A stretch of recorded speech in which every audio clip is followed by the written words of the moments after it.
नमस्कार। मैं मनोज जागलान एक बार फिर आपके साथ लाइव हूं। Okay, you are welcome. सभी प्यारे विद्यार्थियों को राम राम नमस्ते। आप सब जुड़ गए हैं, चलो करते हैं शुरू। ओके ओके, सतपाल, मोहम्मद रिजवान, कुलदीप, विशाखा गोयल, सभी सभी का स्वागत, हार्दिक अभिनंदन। चलो करते हैं शुरू।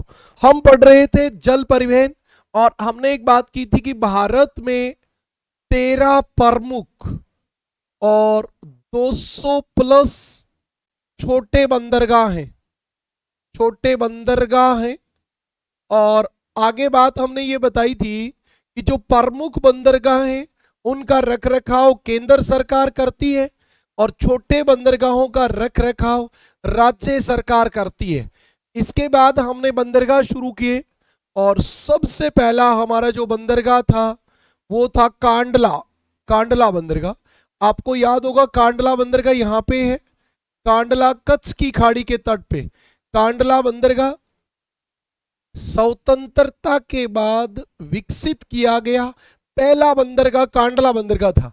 एक्चुअली में हुआ क्या था कि इधर हमारे कराची कराची क्योंकि उस समय पाकिस्तान भारत ही था, तो कराची हमारा बंदरगाह था और कराची बंदरगाह पाकिस्तान में चला गया और इसलिए हमारे मुंबई बंदरगाह के ऊपर दबाव बढ़ गया। और उस मुंबई बंदरगाह के भार को कम करने के लिए, दबाव को कम करने के लिए हमने कांडला बंदरगाह को विकसित किया। तो स्वतंत्रता के बाद विकसित किया गया पहला बंदरगाह कांडला बंदरगाह था, जो कराची बंदरगाह की क्षतिपूर्ति के लिए विकसित किया गया। और उसके बाद आपको याद होगा कि ये सेज में स्थापित किया गया था। सेज यानी स्पेशल इकोनॉमिक जोन, और स्पेशल इकोनॉमिक जोन में बहुत सारे टैक्स में छूट रहती है और इसलिए इसे ओपन पोर्ट भी कहा गया। ओपन पोर्ट भी कहा गया। और इसका हिंटरलैंड एरिया जो है, ऊटी बेटा नीलगिरी पर्वत पे तमिलनाडु का हिल स्टेशन है। एक बच्चा पूछ रहा ऊटी कहाँ है। ऊटी उटक मंडक हिल स्टेशन है नीलगिरी की पहाड़ी में, तमिलनाडु राज्य में। ओके बेटा, अगली बात पे आता हूं वापिस से। इसका हिंटरलैंड, इंटरलैंड का मतलब होता है कि जहां तक का व्यापार इससे होता है, तो इसका व्यापार हिमाचल प्रदेश तक का व्यापार जो है वो कांडला बंदरगाह से होता है। तो इसका मतलब ये रिच हिंटरलैंड वाला पोर्ट है। उसके बाद हमने बात की मुंबई की। तो मुंबई में हमने कहा कि ये भारत का प्राकृतिक प्रमुख प्राकृतिक बंदरगाह है, देश का पहला बंदरगाह, सबसे पुराना बंदरगाह। और उसके बाद भारत का 20% व्यापार, 20% व्यापार, व्यापार की दृष्टि से सबसे बड़ा बंदरगाह मुंबई है। अब कांडला बंदरगाह बनने के बाद भी मुंबई पे भार रहा, दबाव रहा, और उसको कम करने के लिए एक नया बंदरगाह विकसित किया गया यहाँ पे, नहावा सेवा। नहावा सेवा, नहावा सेवा बंदरगाह। और नहावा सेवा बंदरगाह मुंबई के पास है और इसको मुंबई के भार को कम करने के लिए विकसित किया गया। इससे पेट्रोलियम का आयात होता है और भारत का सबसे बड़ा कंटेनर बंदरगाह है, कंटेनर बंदरगाह। और इसका नाम है जवाहरलाल नेहरू बंदरगाह। जवाहरलाल नेहरू बंदरगाह, नहावा सेवा। और उसके बाद हम चलेंगे मारमा गोवा पे। मारमा गोवा, मारमा गोवा। तो कल ये मैंने 3 आपको बता दिए थे। किसी बच्चे ने मान लो कल की क्लास नहीं भी देखी तो उसका जल परिवहन से काम शुरू हो गया, इसलिए मैंने थोड़ा सा रिपीट कर दिया। और अभी आपका जो बंदरगाह होगा वो 4 नंबर होगा, मारमा गोवा। मारमा गोवा, पहली बात तो गोवा में है, ये तो सबको पता है, लेकिन एक बात और भी पता होनी चाहिए कि ये जुआरी नदी के मुहाने पर स्थित है। जुआरी नदी के मुहाने पर स्थित, मुहाने पर स्थित, जुआरी नदी के मुहाने पर स्थित है। ठीक बात है जी। और दूसरी बात, ये लो एस्क निर्यातक बंदरगाह है। लो एस्क निर्यातक बंदरगाह, लोह एस्क निर्यातक बंदरगाह, निर्यातक बंदरगाह, मैंने आपको जब लो एस्क पढ़ाया था तो ये बताया होगा कि गोवा में घटिया किस्म का लोहा मिलता है जिसका हम एक्सपोर्ट कर देते हैं, मेनली हम ईरान देश को करते हैं। तो ये आपको याद रखना है कि ये आपका लो एस्क निर्यातक बंदरगाह है। भारत का 50% लोह एस्क लो एस्क इसी से निर्यात होता है। लो एस्क इसी से निर्यात होता है। ये आपकी एक और इंपॉर्टेंट इंफॉर्मेशन थी। और उसके बाद आप अगले बंदरगाह पे आ जाइए यहां पे, और वो आपका है अगला न्यू मैंगलोर बंदरगाह। न्यू मैंगलोर बंदरगाह, न्यू मैंगलोर बंदरगाह। और आपको पता होना चाहिए न्यू मैंगलोर बंदरगाह कर्नाटक में है, एक बात। दूसरी बात आपको पता होना चाहिए कि इससे कॉफी कॉफी एक्सपोर्ट भी हो जाती है, तो इसको कॉफी बंदरगाह कहते हैं, कॉफी बंदरगाह। तो आपको पता है कि हमारे भारत में सर्वाधिक कॉफी का उत्पादन कर्नाटक में, कर्नाटक के पठार में बाबा बुदन की पहाड़ी में होता है, और उसके ये निकट स्थित है, इसलिए इसको कॉफी बंदरगाह कहते हैं। एक बात आपको और भी याद होगी, जब मैंने खनिज पढ़ाए तो आपको बताई होगी, कुंद्रेमुख खान से निकला लोहा एस्क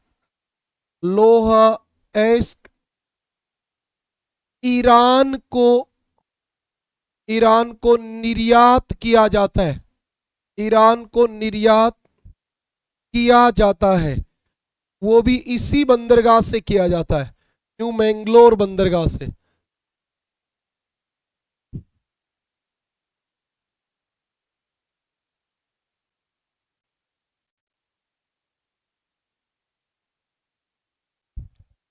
हाँ, इतनी बातें क्लियर हो गई।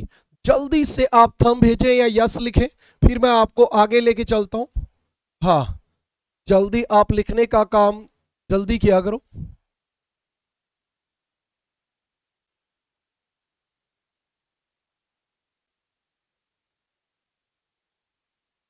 दीपक जी मलिक, बताइए और कोई बात।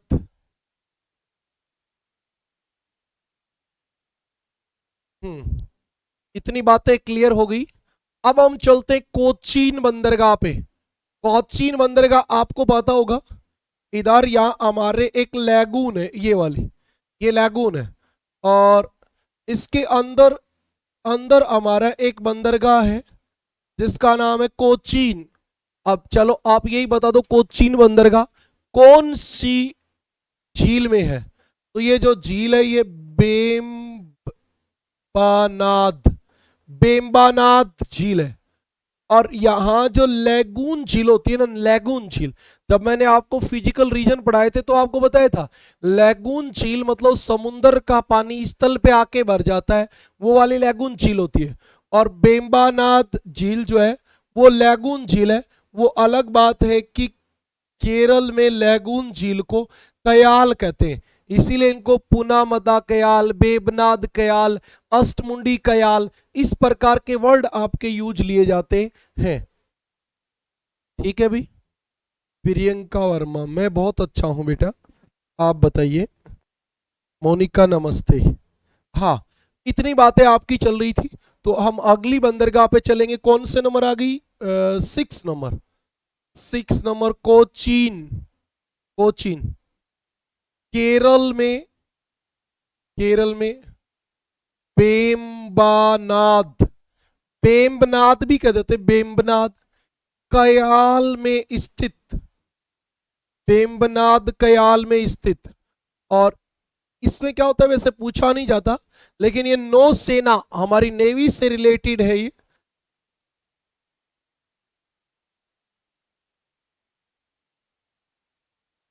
हाँ, ऐसा हम कह सकते हैं।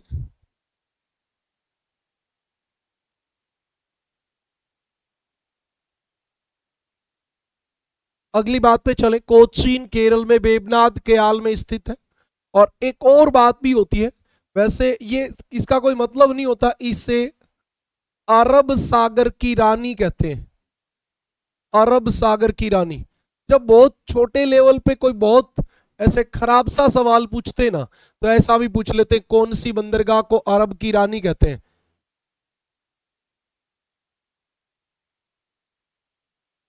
हाँ, मालाबार तट पर है, मालाबार तट पर, ये बात सही है। और अगली बात आपको पता होनी चाहिए, पेट्रोलियम का, पेट्रोलियम का आयात, आयात किया जाता है, और इसीलिए आपको पता होगा कोचीन में पेट्रोकेमिकल इंडस्ट्री स्थित है, पेट्रोकेमिकल इंडस्ट्री, हाँ पेट्रोकेमिकल इंडस्ट्री स्थित है। ये आपकी बात है। और इसके बाद हम चलेंगे, इधर की पूरी हो गई, अब हम उधर शुरू करेंगे। और उधर शुरू करते ही तमिलनाडु में सबसे पहली जो है वो यहां होती है, इसका नाम होता है तूतीकोरीन, तूतीकोरीन, तूथू ककूड़ी, इसको उसमें वहां की भाषा में तूथू कैकूड़ी, तूथू ककूड़ी भी कह देते हैं, तूतीकोरीन या तूथू ककूड़ी, तूथू ककूड़ी। ये क्या है, 7 नंबर, तूतीकोरीन। अच्छा कहाँ है, तमिलनाडु में, ठीक है जी, कोई दिक्कत नहीं है। अब दूसरी बात आपको बताना चाहिए, ये नेचुरल हार्बर और रिच हिंटरलैंड वाली है, natural harbour and rich hinterland, rich hinterland वाली है। हिंटरलैंड का मतलब होता है जहां मतलब ज्यादा एरिया का इंपोर्ट एक्सपोर्ट होता हो, वो वाला। हाँ, नहीं भाई ऐसा नहीं कह सकते Ritu, you are not right in this point. हम किसी भी इशू में पश्चिमी तट की सबसे बेस्ट पोर्ट जो है वो कोचीन को नहीं कह पाएंगे, ये आपका कोई और नजरिया हो सकता है, यहां नहीं चले गए। हाँ, नेचुरल हार्बर और रिच हिंटरलैंड। अब अगली बात सुनिए, इसमें और खास बात क्या है, इससे, इससे भारत, अब भारत का तो व्यापार होना ही होना है, भारत श्रीलंका व मालदीव, मालदीव का व्यापार होता है, का व्यापार होता है। आपसे ये क्वेश्चन एक बार पूछा गया है, भारत की कौन सी बंदरगाह दूसरे देशों के अंतरराष्ट्रीय व्यापार में उपयोग की जाती है, तो आप देखो आपके पास ऐसा कौन सा देश है, तो तूतीकोरीन बंदरगाह जो है उससे श्रीलंका और मालदीव का व्यापार होता है। बताओ तो रितु, आप बताओ बेटा कि कोचीन को बेस्ट बंदरगाह किस एंगल से हम कहेंगे। भाई कोई तूफानों की दृष्टि से सुरक्षित है, ज्यादा गहरी है, ज्यादा पुरानी है, ज्यादा कुछ और होता है, मतलब क्या वजह रही आपके ऐसे कहने की। हाँ, ये आपकी तूतीकोरीन की बात थी। इसके बाद हम चलेंगे चेन्नई पे, इसके बाद हमारी अगली बंदरगाह चेन्नई, चेन्नई भी तमिलनाडु में। अच्छा इसमें यही आपको ध्यान रखना है, मुंबई के बाद, मुंबई के बाद दूसरी, दूसरा ओल्ड पोर्ट, ये दूसरा ओल्ड पोर्ट है, मतलब सबसे पुरानी बंदरगाह यही है 2 नंबर पे। और याद रखना एक और खास बात भी है, ये क्या खास बात है, one of the oldest artificial है ये, one of the oldest artificial fiscal port of India. ये भारत का क्या है, सबसे पुराना कृत्रिम बंदरगाह, सबसे पुराना कृत्रिम बंदरगाह,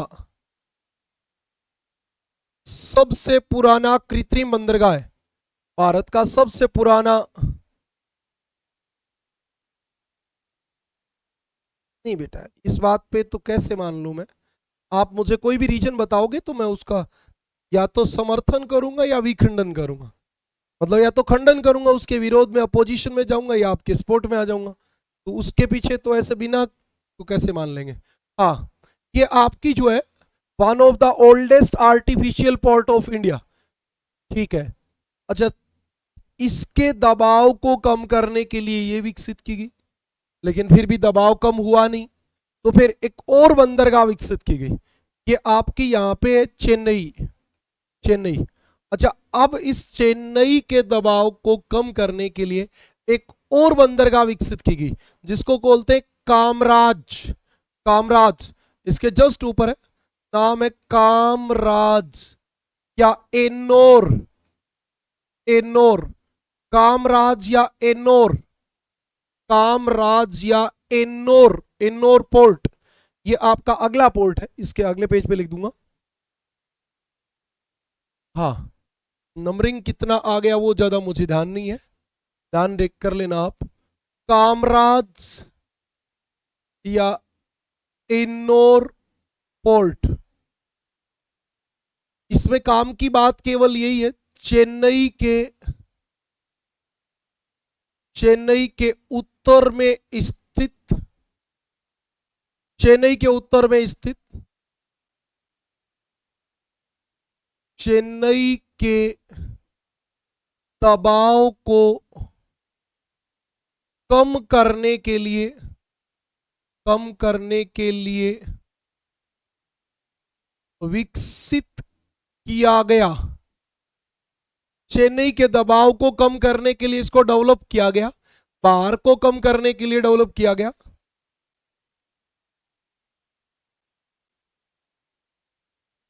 हाँ,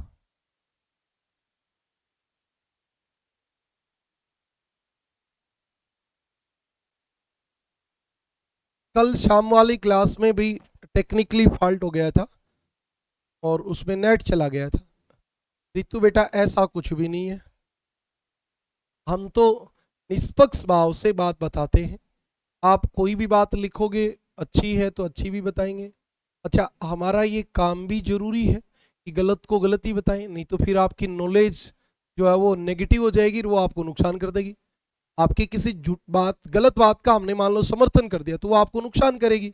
हाँ, कल भी शाम वाली क्लास में क्या हो गया था, आधे घंटे चलने के बाद वो चला गया था, क्या नेट, नेट चला गया अचानक से। अब क्यों चला गया, आने वाले दिनों में थोड़ी समस्याएं रहेंगी, आंधी बारिश इनकी वजह से। अगली बात पे चलते हैं। और अब हम, जैसे अब हम बात पे चले तो पूर्वी तट की, हाँ ये बात जरूर हो सकती है, पूर्वी तट पे आपकी विशाखापट्टनम, इसको आप पूर्वी तट की बेस्ट पोर्ट बोल सकते हो, इसको आप पूर्वी तट का बेस्ट पोर्ट बोल सकते हो। बेस्ट पोर्ट कैसे बोल सकते हो, नंबर एक, कल वाली बात याद है क्या, पूर्वी तट पे कृत्रिम बंदरगाह मिलेंगे, प्राकृतिक नहीं मिलेंगे, लेकिन विशाखापट्टनम कृत्रिम है, सबसे गहरा है, और इसके पास एक रोक, एक चट्टान निकली हुई है ऐसे आगे की ओर, ऐसे आगे की ओर चट्टान निकली हुई है, उस चट्टान के पीछे है ये, तो इसलिए इसको तूफान से कोई खतरा नहीं है, समुद्री तूफान से कोई खतरा नहीं है।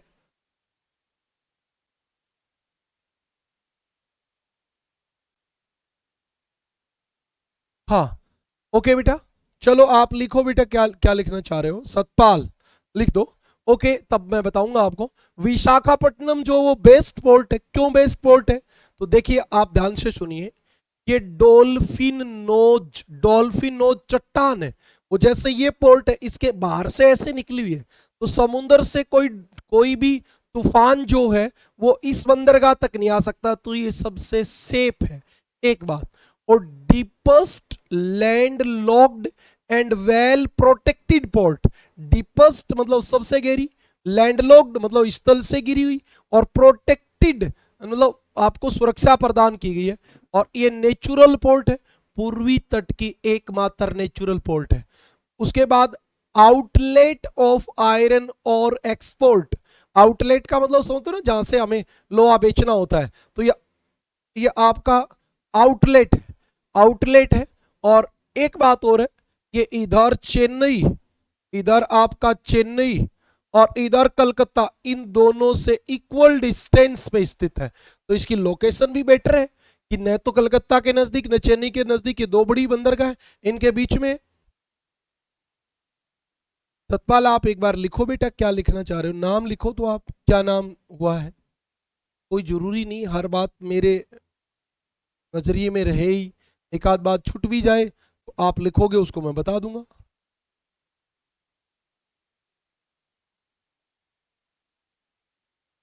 हमारी जो क्लास होती है, अब ये क्लास चल रही है, इसके जस्ट बाद राजस्थान जीके की क्लास होगी, उसके बाद आपकी क्लास होती है HCS वाले बैच में। HCS वाले बैच में वहाँ इंडिया ज्योग्राफी चलती है, लेकिन थोड़ा उसका लेवल अच्छा होता है। आप में से कोई बच्चा तैयारी करना चाहता है तो उस बैच को खरीदिए, उसमें आपको और ज्योग्राफी पढ़ाएंगे बहुत खतरनाक। हाँ ठीक है, भी इतनी बातें क्लियर है तो मैं चलता हूँ विशाखापट्टनम। आप भी चलो साथ ही। विशाखापट्टनम,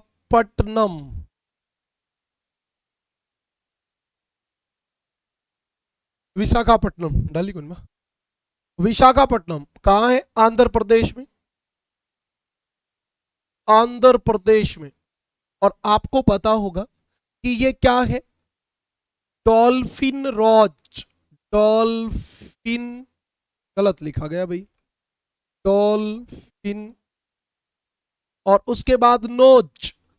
नोज का मतलब आप समझ गए होंगे, वैसे जैसे हमारी नाक निकली होती है ऐसे, डॉल्फिन नोज, चट्टान, चट्टान इसकी तूफानों से रक्षा करती है। हाँ बाहर निकली हुई है तो इसकी रक्षा करती है। पूर्वी तट की,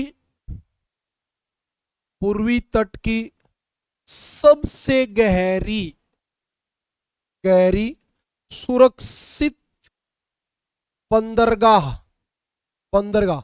एक बात याद रख लेना, ऐसा वर्ड उपयोग मत कर देना कि सबसे बड़े हिंटरलैंड, रिच हिंटरलैंड वाली ना, हिंटरलैंड रिच कलकत्ता का है। कलकत्ता आपके उत्तर प्रदेश तक गंगा नदी के द्वारा जुड़ा हुआ है। रिच हिंटरलैंड जो है ना, रिच हिंटरलैंड, हिंटरलैंड का मतलब मैंने आपको कल से बता रहा हूं मैं, जहां तक व्यापार होता है वो कलकत्ता का है। ठीक है, तो ये सबसे गहरी है, सबसे सुरक्षित है। आप ये जरूर बता सकते हो, आउटलेट ऑफ आयरन और, आउटलेट ऑफ आयरन और एक्सपोर्ट, एक्सपोर्ट। हाँ पहले हम जो था ना, इससे जापान को और दक्षिणी कोरिया को, दक्षिणी कोरिया को आयरन और एक्सपोर्ट करते थे। आजकल हमने बंद कर दिया, क्योंकि हमने क्या लगा लिया, हमने कल क्या, हमने क्या लगा लिया, आयरन एंड स्टील इंडस्ट्री लगा ली आजकल बहुत सारी। आपको पता होगा विशाखापट्टनम में भी Vizag iron and steel, steel limited company लग गई, कारखाना लग गया, और वहां हम इस्पात बनाते हैं। पहले हम कच्चा लोहा धरती से निकाल के जापान को देते थे, वो शुद्ध करके हमें वापिस इस स्टील बना के देता था, इस्पात बना के देता था। आजकल हम अपने देश में ही कर लेते हैं।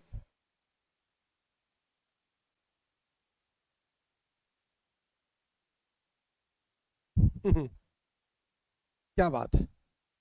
अच्छा एक बात और मैंने देखी है, कभी भी किसी भी बैच में कितना ही जोर लगा के पढ़ा लो, आखिर में बच्चे यही कहेंगे सर हमारे वाले बैच में ज्यादा अच्छा तो पढ़ाया नहीं। भाई इससे ज्यादा और क्या पढ़ाऊंगा बताओ, इससे ज्यादा आपके काम नहीं आना, काम नहीं आना तो क्यों पढ़ाऊंगा।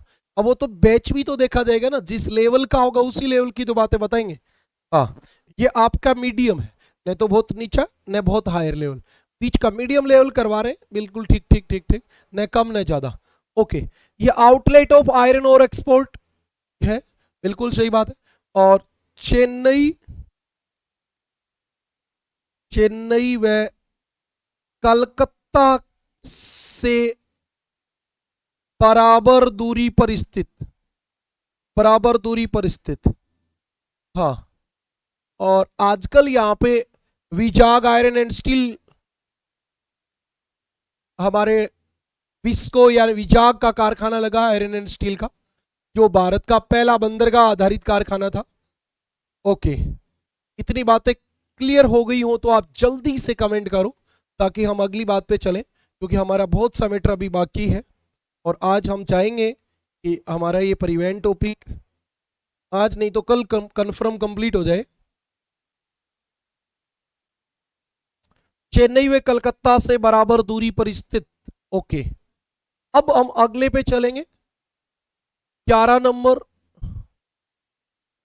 पाराद्वीप।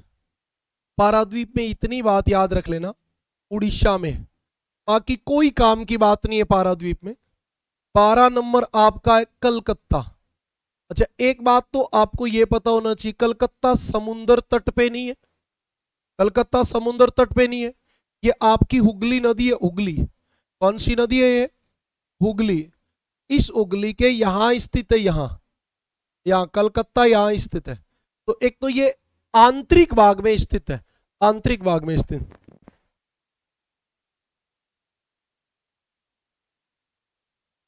आंतरिक भाग में स्थित है बेटा ये। तो पहली बात याद रखना, हुगली नदी पर, हुगली नदी पर आंतरिक भाग में स्थित, आंतरिक भाग में स्थित। इसको इंग्लिश में हम क्या बोलेंगे? हम इसको बोलेंगे इनलैंड रिवर राइन पोर्ट। इनलैंड रिवर, रिवर राइन पोर्ट। और एक बात और भी याद रखना, इसको टाइडल पोर्ट भी बोलेंगे। टाइडल पोर्ट क्यों बोलेंगे? क्योंकि इसमें बड़ी जो समुद्री जहाज है वो आ नहीं सकती। वो क्या करती हैं, जब जवार आता है ना, जवार, तो जवार के पानी के साथ अंदर आती हैं और फिर अगले दिन जवार आता है तब बाहर चली जाती हैं, 24 घंटे बाद बाहर चली जाती हैं। ये वाली स्थिति होती है। इनलैंड रिवर राइन पोर्ट, इनलैंड रिवर राइन पोर्ट है, टाइडल पोर्ट है। हाँ, सही बात है।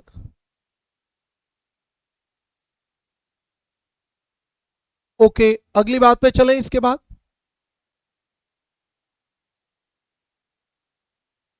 गंगा नदी इसे उत्तर प्रदेश तक के भाग, तक के भाग से जोड़ती है। यानी कि आप ऐसे कह सकते हो कि ये वाला जो पोर्ट है, ये रिच हिंटरलैंड वाला पोर्ट है, रिच हिंटरलैंड वाला पोर्ट है। और बड़े जहाजों, बड़े जहाजों व दबाव को कम करने के लिए, दबाव को कम करने के लिए, करने के लिए हल्दिया, हल्दिया पोर्ट विकसित किया गया, विकसित किया गया है। कलकत्ता तक बड़ी समुद्री जहाज नहीं आ सकती, इसीलिए हल्दिया पोर्ट बना दिया, हल्दिया पोर्ट। बेटा अंग्रेजी में तो कहीं लिखा ही नहीं मैंने तो। ये इनलैंड रिवर राइन, ये ऊपर हिंदी में लिख दिया आंतरिक भाग में स्थित। जवार मतलब टाइड, प्रीत टाइड, जवार का टाइडल लिख तो दिया भाई, ये लिख रखा टाइडल पोर्ट। टाइडल जवारिये, जवारिये बंदरगाह। इसका मतलब ये होता है कि आपको पता होगा समुद्र का पानी दिन में 2 बार ऊपर उठता है और 2 बार नीचे जाता है। तो जब समुद्र का पानी ऊपर उठेगा तो पानी नदी के द्वारा कलकत्ता तक जाएगा, तब बड़े जहाज टाइड के साथ कलकत्ता चले जाते हैं। अगले दिन जब जवार आता है तब उस पानी ऊपर उठता है, तब वापिस समुद्र में आ जाते हैं। देखो अपनी अपनी बात है। एक बच्चा कह रहा है सर हिंदी में लिखो, एक बच्चा कह रहा है सर जवार क्या होता है अंग्रेजी में लिखो। बताओ राहुल कौन सी में लिखनी चाहिए? हिंदी। चलो भाई, हमारे राहुल कह रहे हैं कि हिंदी में लिखो सर।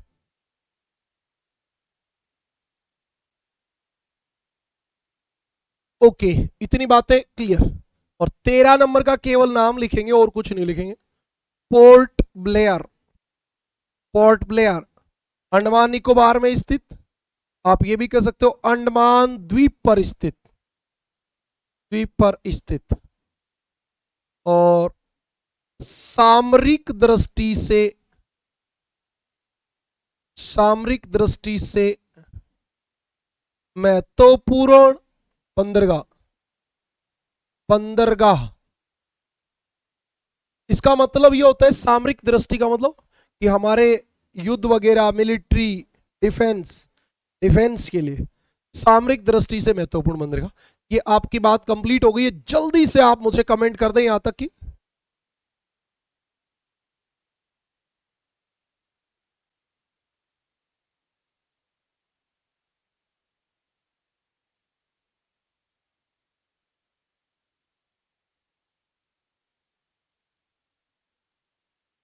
ये बात भी सही है। एक बच्चा कह रहा है सर राजधानी में लिख दो। ओके बेटा, ओके। चलो चलो चलो, जल्दी बताओ पूरा हो गया क्या? अच्छा, हमारा उद्देश्य केवल ये बातचीत करने का मतलब ये होता है कि बैलेंस बना रहे। कोई बच्चा लिखने के लगा हुआ है तो वो 1-2 मिनट उसको रेस्ट तो चाहिए ना दिमागी तौर पे, तो तब तक वो लिखता चले, और कोई मतलब नहीं है।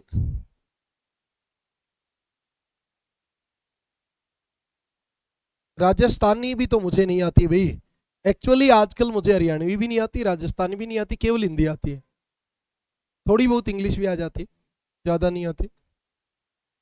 हम्म। ये हमारी बात कंप्लीट हो गई। आप जब तक कहोगे तब तक मैं आगे चल पड़ूंगा। और अब हम बात करेंगे आंतरिक जल परिवहन की। आंतरिक जल परिवहन, आंतरिक जल परिवहन, इनलैंड वाटरवेज। मतलब आपके जो इनलैंड वाटरवेज होते हैं देश के अंदर जो होते हैं। अरे इंटरनेशनल तो आप समुद्र, समुद्र वाले तो वो तो वर्ल्ड ज्योग्राफी में पढ़ना होता है हमें। इनलैंड की बात करें तो आपको पता होगा इनलैंड कौन उपलब्ध करवाएगा? नदियां, झीलें एवं नहरें। नहरें आंतरिक भाग में, आंतरिक भाग में जल परिवहन की सुविधा, जल परिवहन की सुविधा उपलब्ध करवाती है। अच्छा, आजकल हमारे inland waterways authority of India limited ने बहुत जोर लगा रखा है। अच्छा भाई, सामरिक का मतलब होता है बेटा जैसे मान लो कोई दूसरा देश युद्ध कर रहा है, कोई समुद्री बेड़ा आ गया, तो मतलब हमारे नेवी डिफेंस सिस्टम के लिए जो बनाते हैं वो वाला। हाँ, डिफेंस वाला, डिफेंस वाला होता है और कुछ नहीं होता। हाँ, अब हम चलते हैं। सबसे पहली बात, एक वर्ड होता है IWAI। इसका मतलब होता है inland waterways authority of India. Inland waterways authority of India, Hindi में कहेंगे भारतीय अंतःस्थलीय, भारतीय अंतःस्थलीय जल मार्ग प्राधिकरण, जल मार्ग प्राधिकरण। सबसे पहली दो ही काम की बात है। एक तो इसकी स्थापना कब हुई थी? स्थापना, अच्छा साल के हिसाब से याद रख लो, कोई जरूरत नहीं है डेट याद रखनी। 27 अक्टूबर 1986 को। एक तो ये काम की बात है, और दूसरा इसका मुख्यालय भी काम का होता है। हेडक्वार्टर कहाँ है इसका? नोएडा में, नोएडा में, नोएडा में। नोएडा आपका यूपी में है। हाँ जी, ठीक है।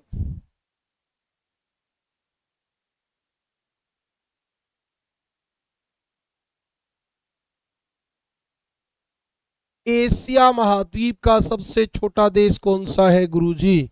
एशिया महाद्वीप का सबसे छोटा देश है मालदीव। मालदीव, मालदीव एशिया महाद्वीप का, एशिया का सबसे छोटा देश कौन सा है? मालदीव, मालदीव है एशिया का सबसे छोटा देश। कौन सा है? मालदीव। चलो सबसे बड़ा भी बता दो एशिया का। एशिया का सबसे छोटा तो ये हो गया, बड़ा बताओ, बड़ा। हाँ, इसका मुख्यालय नोएडा में है। अब हम शुरू करेंगे जो हम पढ़ना चाहते हैं, यानी NW1। NW1 यानी नेशनल वाटरवेज नंबर 1। और नेशनल वाटरवेज नंबर 1 आपका गंगा नदी पर, प्रयागराज, प्रयागराज यानी कि इलाहाबाद से हल्दिया, हल्दिया तक है। और आपको पता होगा कितना लंबा है, बिल्कुल 1620 किलोमीटर लंबा है। 1620 किलोमीटर लंबा, सबसे पुराना, आप ये भी कह सकते हो फर्स्ट, 1986 में घोषित। अच्छा, अभी एनसीईआरटी कहती है कि ये सबसे लंबा भी है, लेकिन अभी हम इस बात को नहीं मानेंगे। एनसीईआरटी कहती है सबसे लंबा, सबसे लंबा एनडब्ल्यू, लेकिन अब हम इस बात को मानेंगे नहीं, क्योंकि अपडेट हो गया। और अपडेट होने के बाद आपका सबसे लंबा जो है वो कौन सा हो गया, वो हो गया NW4। NW4 सबसे लंबा हो गया। तो ये बात तो अब हम मानेंगे नहीं। ये आपको बता इसलिए थी कि आप में से कोई बच्चा एनसीईआरटी पढ़ने वाला हो तो वो सोचे कि सर ने तो गलत लिखा दिया, अब फिर वो घूमता रहेगा इधर उधर। NW फर्स्ट, चले NW second. NW second Brahmaputra नदी, ब्रह्मपुत्र नदी में सदिया से धुबरी। अच्छा, जहां पे भी ब्रह्मपुत्र नदी का नाम आया, असम का नाम आया, वहां मैदान का नाम आया, वहां सदिया से धुबरी, ये दो ही चीजें आई, सदिया से धुबरी तक, बिल्कुल सही बात है। 891 किलोमीटर लंबा। और राज्य कौन सा हो गया, असम, असम में। ये आपका देश का दूसरा था। अब इसमें एक काम की बात और है, वो मैं आपको बताता हूं। इसकी सबसे बड़ी बंदरगाह जो है वो पांडु बंदरगाह है, पांडु बंदरगाह। इसके ऊपर सबसे बड़ी बंदरगाह कौन सी है, NW2 की सबसे बड़ी बंदरगाह, सबसे बड़ी बंदरगाह जो गुवाहाटी के निकट, गुवाहाटी के निकट स्थित है। गुवाहाटी के निकट, अरे नदी के ऊपर स्थित है। अच्छा, किसी ने ये वाला सवाल, अच्छा ये चीन बताया, रसिया, अच्छा ये उत्तर बताया था।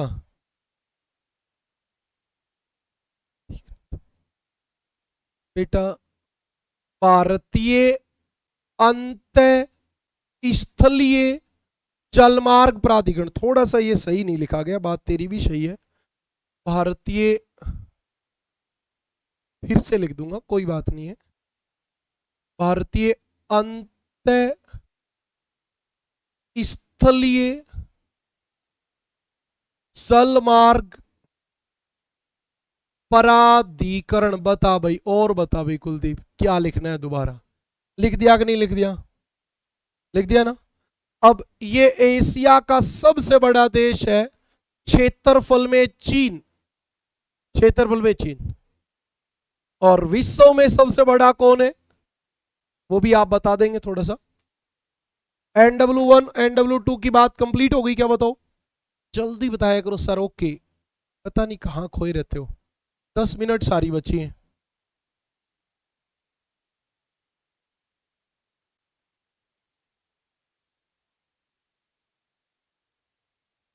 अरे वाह वाह वाह वाह, अब्बाश, शानदार।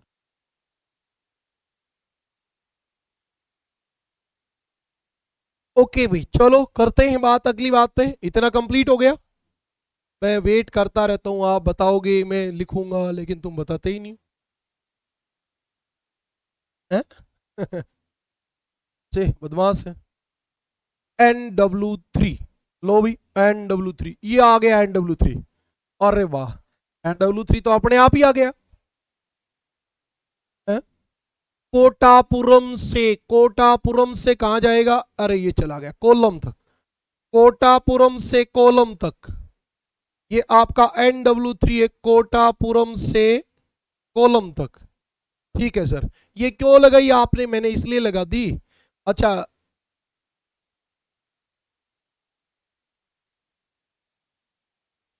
इसमें ये 205 किलोमीटर लंबा है, कोटापुरम से कोलम तक।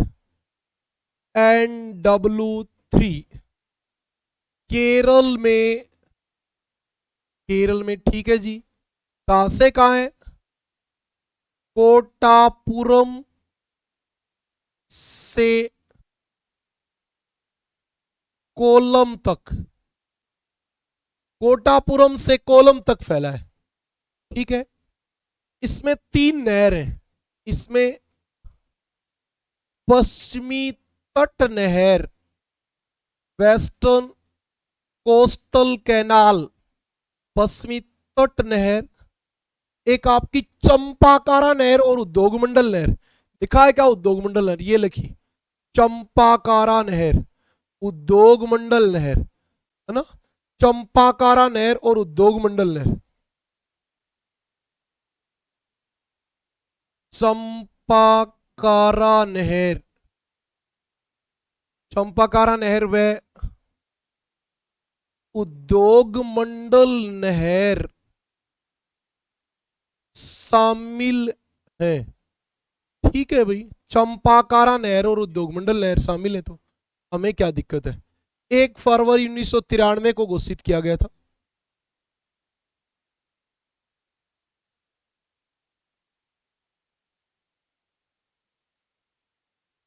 अरे क्या बताऊं, बता भाई।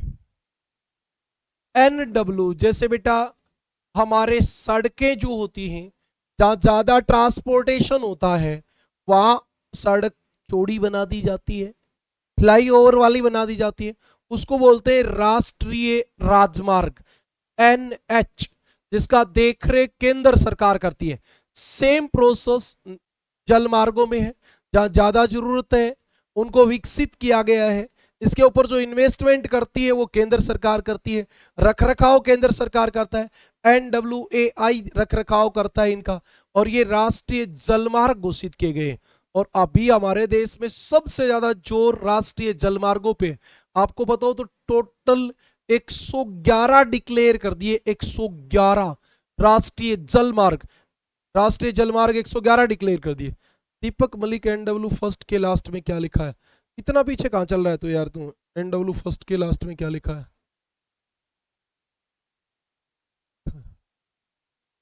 मैंने लिखा था NCERT में सबसे लंबा NW लिखा है, और ये है नहीं अभी। अभी आप 5 मिनट और सुनोगे तब अपने आप क्लियर हो जाएगा। ये अभी रहा नहीं, क्यों नहीं रहा वो अभी मैं आपको बता दूंगा, कोई बात नहीं है।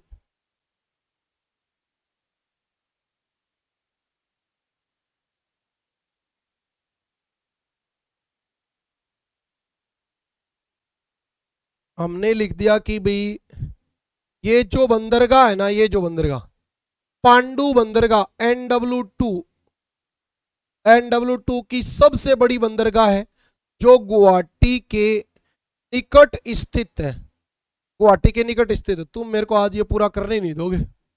हाँ, चलें अगली बात पे।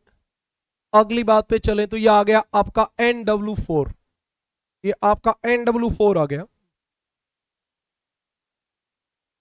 NW4। NW4 काकीनाडा से, काकीनाडा यहां से शुरू हुआ, काकीनाडा, ये रहा काकीनाडा, काकीनाडा, राजमुंद्री, विजयवाड़ा, है ना, पेदा कुंजम, है ना, ये आपका कैनाल आ गई, ये चेन्नई आ गया, और ये यहां तक आपके पोदुचेरी, यहां तक आपको आपका इसको बढ़ा दिया गया है। तो अभी काकीनाडा से मरकानम, कृष्णा गोदावरी नदी 2008 में बना। हाँ देखो, बिल्कुल काकीनाडा से मरकानम तक, काकीनाडा, काकीनाडा से मरकैकानम तक, काकीनाडा से मरकानम तक, काकीनाडा से मरकानम तक। पहले ये आपका 1095 किलोमीटर था, 1095 किलोमीटर था। और उस समय भी एनसीईआरटी में 1078 किलोमीटर लिखा आता था। एनसीईआरटी में तो अभी भी 1078 ही लिखा है, ये 1095 किलोमीटर था। अभी ध्यान से सुनना, सचिन एक बार 2 मिनट बाद बताना तेरी सारी बातें, एक बार सुनेंगे बेटा। हम इसको पूरा कर लेते हैं। काकीनाडा से मरकानम तक ये वाली बात है। ये है कहां? आंध्र प्रदेश, तमिलनाडु व पुदुचेरी में, पुदुचेरी में, ठीक है जी। ध्यान से सुनना, ये अभी देश का सबसे लंबा एनडब्ल्यू है, देश का सबसे लंबा एनडब्ल्यू।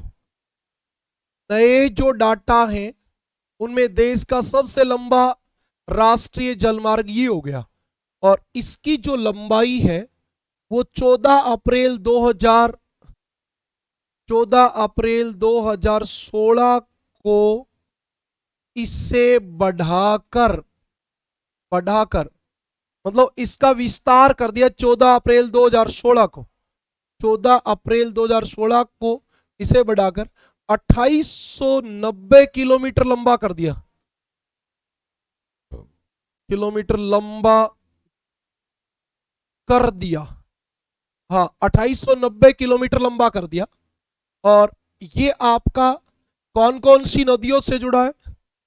गोदावरी, वैसे तो आपको मैप में दिख रहा है, गोदावरी कृष्णा, तो नदी है। ये आपकी गोदावरी रही है, कृष्णा रही। अरे ये गोदावरी रिवर तो दिख रही होगी, और ये कृष्णा रिवर दिख रही होगी। यहां तक का पार्ट इसमें गोदावरी कृष्णा, और एक इसमें क्या शामिल की गई है? काकीनाडा पुदुचेरी नहर,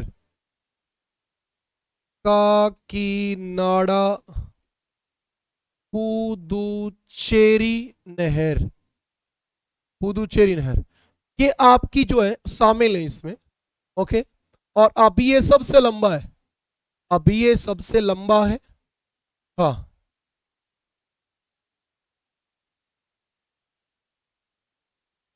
इतनी बातें क्लियर हो गई। काकीनाडा से मरकानम तक, आंध्र प्रदेश, तमिलनाडु, पुदुचेरी में पहले 1078 या 1095 किलोमीटर लंबाई थी। एनसीईआरटी में अभी भी वही लिखी है, लेकिन आपको ध्यान देना है कि अभी ये देश का सबसे लंबा है। 14 अप्रैल 2016 को इसकी लंबाई बढ़ाकर 2890 किलोमीटर कर दी। लेकिन हमारे देश में बड़ी प्रॉब्लम है, 10-10 सालों तक डाटा अपडेट नहीं होते। हाँ, अब हम अगली बात पे चलेंगे। ये आपके सामने है, ये हमारा NW5, ये रहा देखो NW5, और एक हमारा NW6, ये रहा NW6। तो ये NW5 और NW6 और कहता हूं, 2 मिनट और रुक। NW5 जो है वो उड़ीसा में है, उड़ीसा में तलचर से, उड़ीसा में तलचर से शुरू होता है और धमरा तक फैला। धमरा, उड़ीसा में तलचर से धमरा तक। एक बात, 623 किलोमीटर लंबा है, 623 किलोमीटर लंबा। अगली बात और बताता हूं इसमें, ये महानदी, अच्छा इसमें कई बार ऐसे सवाल पूछ लेंगे, NW5 में कौन कौन सी नदी शामिल है? महानदी, एक आपकी मताई, मताई ये बहुत जरूरी काम है, वह ब्राह्मणी, मुझे ब्राह्मणी लिखना कम आता है, ब्राह्मण लिखना भूल गया भाई मैं, ब्राह्मणी, ब्राह्मणी। ओके, ये आपकी बात है। और एक आपका बच गया NW6, NW6 जो है आपका वो असम में है, असम में। और कहां से कहां है? लखीमपुर, लखीमपुर से स्टार्ट हो गए और बांगा, भांगा, सर ये भांगा, भांगा जगह का नाम है भी, PHANGA, बांगा, बांगा तक फैला है। और ये आपका बराक नदी पर है, बराक, बराक नदी पर, यही तो काम का सवाल है बराक नदी वाला। और इसकी लंबाई कितनी है? 121 किलोमीटर, सबसे छोटा, सबसे छोटा। लेकिन ये सबसे छोटा तभी है जब आपको NW1, NW2, NW3, NW6 तक का ऑप्शन मिलता है तब, नहीं तो फिर गड़बड़ हो जाती है। अच्छा, अभी हमारे टोटल NW कितने हैं? नई जो सूचना है उसमें टोटल NW 111 111 NW डिक्लेयर कर दिए, लेकिन अभी वो बनने बाकी हैं, लगातार बनते जाएंगे, तब तक आपकी बात बनती जाएगी।